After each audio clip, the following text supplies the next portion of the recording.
Happy holidays, everyone, and welcome back to another episode of the Max AC channel. For this festive season, we will be doing another round of December delights.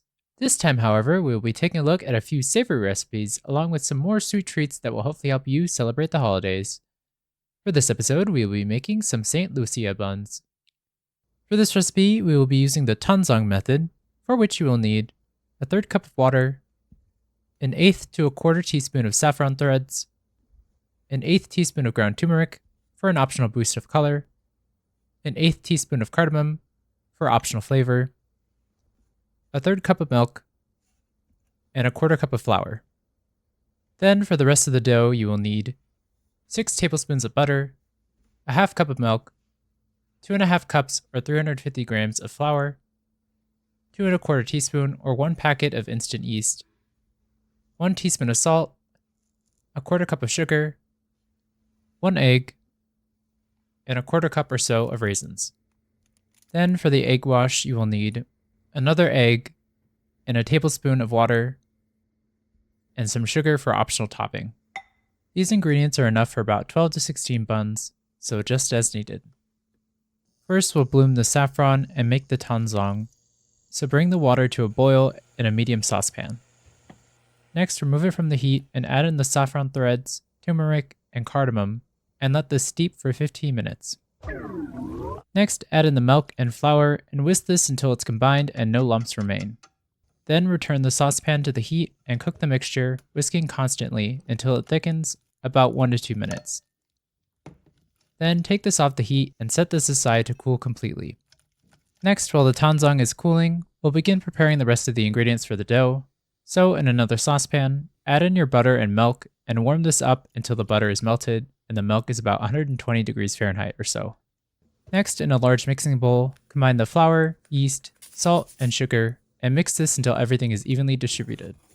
Then add in the melted butter, warm milk, egg, and the cooled tanzhong to the dry ingredients. You can also add in your raisins now or wait until later. In either case, mix this together until it's fully combined. Then turn over your bowl onto a lightly floured surface and knead the dough for 8 to 10 minutes or until the dough is slightly tacky but not sticky.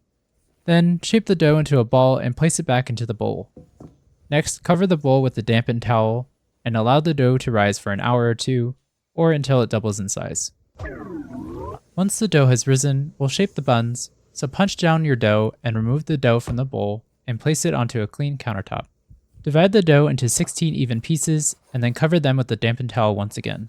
Then, working one piece at a time, shape the piece of dough into a round ball to smooth out any wrinkles. Then, roll this between the palm of your hands and the countertop into a long cylinder. Then, if you wish to shape the dough into the traditional S shape, coil the ends of the dough in opposite directions.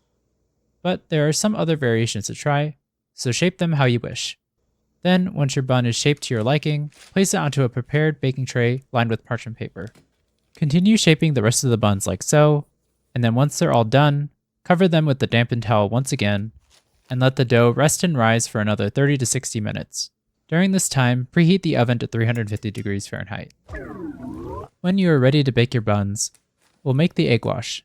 So whisk the egg and water together in a small bowl and then gently brush the surface of each bun with the egg wash. If you have some pearl sugar, you can sprinkle some on now, but if you only have regular sugar, I'd wait until after they're done baking instead. Then, if you haven't added your raisins yet, you can dot the ends of the spirals with a raisin in the middle, or add them however you wish to decorate your buns. Once your buns are ready, place them into the oven and let them bake for 15 to 20 minutes, or until they turn golden brown. Also, I do recommend switching and rotating the pan halfway through the baking time to ensure even browning. But once your buns are fully baked, quickly remove them from the oven and top them with some sugar if desired. Then let them cool slightly before serving them warm, and with that, your St Lucia buns are ready to eat.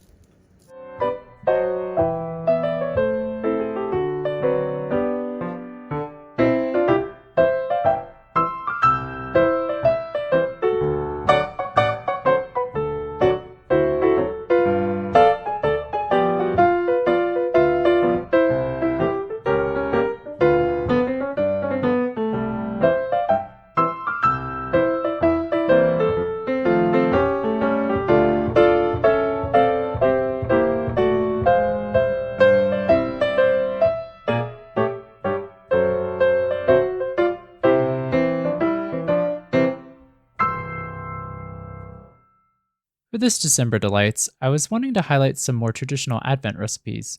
So, with the Feast of St Lucia coming up on the 13th, I thought that it would be fun to make some St Lucia buns. St Lucia of Syracuse, whose name means light, is a Sicilian saint who suffered a martyr's death in Syracuse, Sicily, around AD 304. Her feast day is meant to commemorate her steadfast faith under 3rd and 4th century Diocletian rule, during which she provided food and aid to persecuted Christians.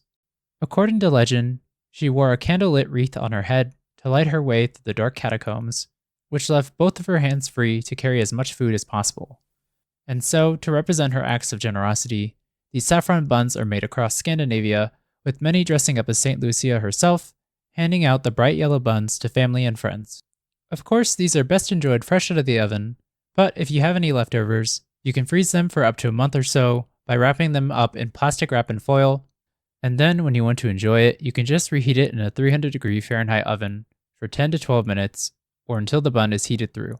But regardless of if you bake them the day of, or enjoy a reheated bun on the 13th, this warm saffron yellow bun will be a great way to shine a little light in your or a loved one's day during this cold, chilly season.